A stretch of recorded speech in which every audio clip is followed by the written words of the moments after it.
అమరావతి తిరుపతిలోని లులు మాల్స్ ఆ సంస్థ సానుకూలంగా ఉందని సీఎం వెల్లడి.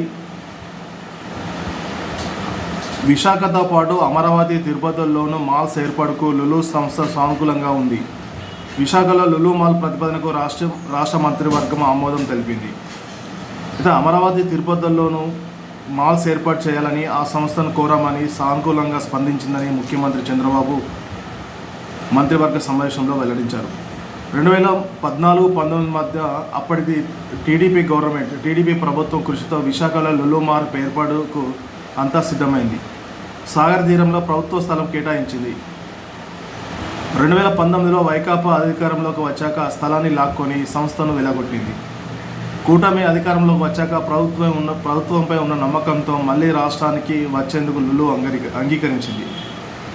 విశాఖలో మాల్తో ప్రతిపాదనకు ఇటీవల రాష్ట్ర పెట్టుబడుల ప్రోత్సాహక బోర్డు సమ్మతి తెలియజేసింది. దానికి కేబినెట్ కూడా ఆమోద ముద్ర వేసింది.